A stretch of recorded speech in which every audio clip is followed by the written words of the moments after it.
बहुत दिनों से एक सवाल उठ रहा है सबके मन में कि सीजेआई बीआर गवई पर जूता फेंक दिया गया। जूता फेंकने की कोशिश की गई, उसे हीरो भी बनाने की कोशिश की जा रही है, लेकिन क्या वो सलाखों के पीछे जा पाएगा? क्या उसके खिलाफ कोई कार्रवाई होगी? अब अमित शाह साहब की पुलिस तो कार्रवाई कर नहीं रही।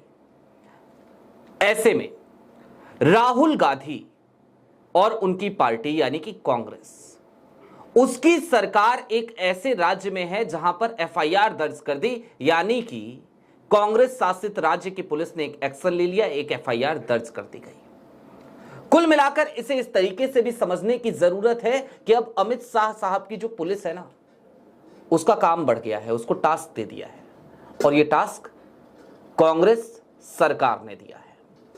नमस्कार, मैं स्वप्निल और आप मुद्दा देख रहे हैं।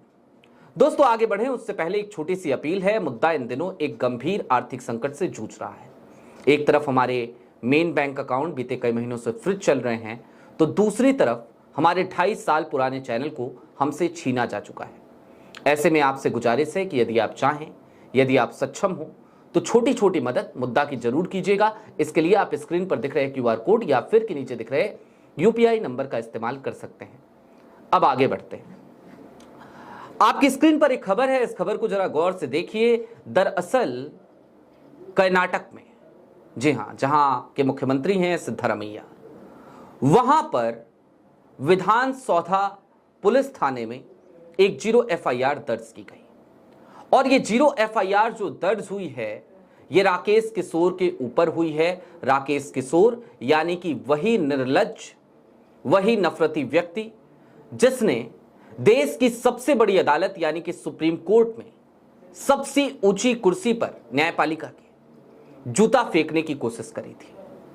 सुप्रीम कोर्ट ने बड़ा दिल दिखाया, सीजेआई बीआर गवई ने बड़ा दिल दिखाया, उसका जूता भी वापस कराया, और जूता वापस कराने के साथ साथ उसके डॉक्यूमेंट्स भी वापस करा दिए गए। लेकिन उसके बाद से उस व्यक्ति ने क्या किया, मोदी जी के इकोसिस्टम ने क्या किया?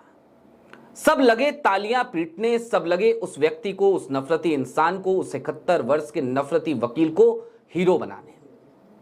लेकिन कहीं पर कोई मुकदमा दर्ज नहीं हुआ। जब बहुत ज्यादा दबाव आया तो 9 घंटे बाद प्रधानमंत्री जी की कॉल जरूर गई थी, लेकिन कहीं पर कोई एफआईआर दर्ज नहीं हुई थी। अब कर्नाटक की सरकार ने, कर्नाटक शासित राज्य की पुलिस ने, वहां के अधिवक्ता संघ ने यह एक्शन लिया है। 0 एफआईआर दर्ज हुई है। अब ये जो 0 एफआईआर है, ये 0 एफआईआर होती क्या है, जरा ये समझिए। मान लीजिए कि मैं उत्तर प्रदेश में गोरखपुर में रहता हूं और मुझे एक एफआईआर दर्ज करानी है, जो एफआईआर नोएडा में हुई किसी घटना को लेकर है। तो मैं गोरखपुर में भी एक एफआईआर लॉन्च करा सकता हूं नोएडा में हुई घटना को लेकर, और जब लॉन्च कराऊंगा गोरखपुर में तो उसे 0 एफआईआर कहा जाएगा। अब मैंने गोरखपुर में 0 एफआईआर लॉन्च कराई और उस एफआईआर को गोरखपुर का वो थाना नोएडा के थाने को ट्रांसफर कर देगा। ठीक उसी तरीके से कर्नाटक के विधान सौधा पुलिस थाने में जो मुकदमा, जो एफआईआर दर्ज की गई है, वो अब दिल्ली ट्रांसफर होगी और दिल्ली पुलिस इस मामले की जांच करेगी। लेकिन दोस्तों, ये खबर बताना, इस खबर को आपको अपडेट करना वो मकसद नहीं है। आज की तारीख में, चूंकि कल भी मैंने इस पर बात करी थी, तो आज की तारीख में इस मसले पर इस एक अपडेट के साथ आपसे जुड़ने का दरअसल उद्देश्य एक विश्लेषण करना है। एक विश्लेषण कि कैसे इस नफरती इकोसिस्टम को ऑक्सीजन मिलती है और वो ऑक्सीजन कौन देता है। हालांकि आप सब समझदार हैं, आप सब समझते हैं, लेकिन फिर भी दोस्तों, सुप्रीम कोर्ट में जो कुछ भी हुआ ना, उसके बाद पूरे देश में 2 तरीके के लोग दिखे। 2 तरीके के देश बटा हुआ दिखा 2 हिस्सों में। एक हिस्सा वो हिस्सा था जो राकेश किशोर की आलोचना कर रहा था, एक हिस्सा वो हिस्सा था जो खुलकर ये कह रहा था कि ये कितना शर्मसार करने वाला कृत्य है, ये कैसा कुकृत्य है, देश के मुख्य न्यायाधीश के ऊपर जूता फेंकने की कोशिश हो रही। एक हिस्सा तो वो हिस्सा था जो सजग है, जो समझदार है, जो देश का एक जिम्मेदार नागरिक है, जो संस्थाओं की मर्यादाओं को समझता है, जो संविधान की रक्षा करना चाहता है, जो लोकतंत्र में भरोसा रखता है। लेकिन दूसरी तरफ एक हिस्सा और था, एक इकोसिस्टम था पूरा भक्तों का, जो खुल करके राकेश किशोर के लिए तालियां बजा रहे थे। यह घटना 11:35 पर हुई थी दोस्तों। उसके बाद कांग्रेस की प्रतिक्रिया आई थी, मल्लिकार्जुन खड़गे की, सोनिया गांधी की, तमाम जो आज की तारीख में फ्रीलांस जर्नलिस्ट हैं वो इसकी आलोचना कर रहे थे।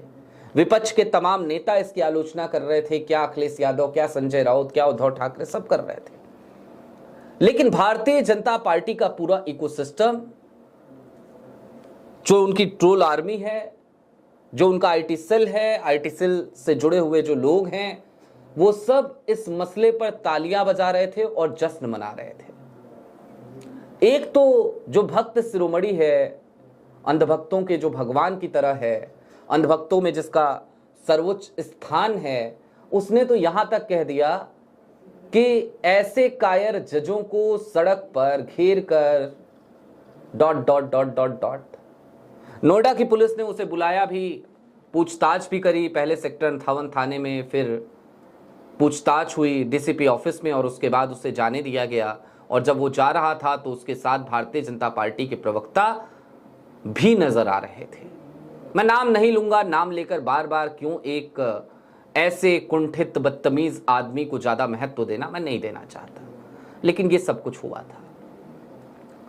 अब दोस्तों, आज की तारीख में और आज की तारीख तक ये जो राकेश किशोर है ना, ये खुद को हीरो ही समझ रहे हैं। वकालत में इन्होंने नाम कमाया हो या ना कमाया हो, लेकिन इन्होंने सारा नाम अब कमा लिया। इनके ट्विटर हैंडल पे जाइएगा तो इनका पूरा ट्विटर हैंडल आपको मोदी भक्ति से अटापटा मिलेगा। एक सवाल पूछते हुए नजर नहीं आएंगे मोदी सरकार से, एक सवाल नहीं। लेकिन जब से ये चीजें हुई उसके बाद से ये ट्विटर पे काफी एक्टिव हुए और लगातार खुद को हीरो बनाने लगे। देश के तमाम मीडिया इदारे इनके इर्द गिर्द चक्कर काटने लगे, गणेश परिक्रमा करने लगे। और कुल मिलाकर स्थिति ये बन गई कि भारतीय जनता पार्टी के नेता भी राकेश किशोर की तारीफ में कसीदे पढ़ने लगे और उन्हें एडमायर करने लगे। वो सारी स्टोरीज मैं कल आपको बता चुका हूं। दरअसल ये ऑक्सीजन कहां से मिल रही थी इन सब लोगों को?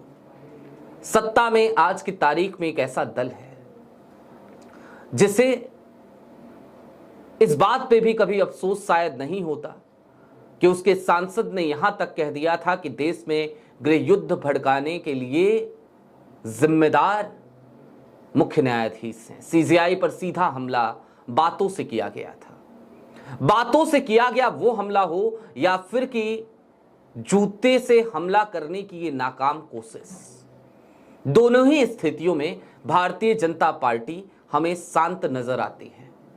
प्रधानमंत्री नरेंद्र मोदी ने जो 9 घंटे बाद कॉल किया ना, वो कॉल भी ना करते यदि चारों तरफ से एक दबाव ना दिख रहा होता उन्हें। वो कॉल भी कहीं ना कहीं इसी बात की परिणति थी कि भक्तों ने तो बहुत जश्न मना लिया, लेकिन समाज का जो जागरूक वर्ग है वो लगातार हमसे सवाल पूछ रहा है, तो लिहाजा चलो एक काम करते हैं, घड़ियाली आंसू बहा लेते हैं, फोन की घंटी बजा देते हैं, 2 मिनट की गुफ्तगू कर लेते हैं, सीजीआई को ढाढ़स बधा देते हैं और कोरम पूरा कर लेते हैं। प्रधानमंत्री नरेंद्र मोदी ने यही किया था। अगर ये ना किया होता तो शाह साहब की पुलिस ने वो एक्शन लिया होता जो आज की तारीख में कांग्रेस की सरकार ने एक्शन लिया है।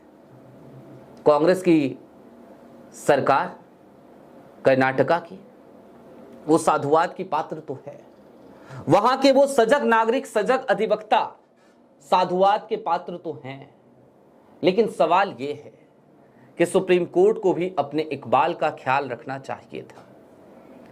आज जस्टिस बीआर गवई का एक बयान भी सामने आया। उन्होंने कहा कि वो इस घटना के बाद से पूरी तरीके से स्तब्ध हैं।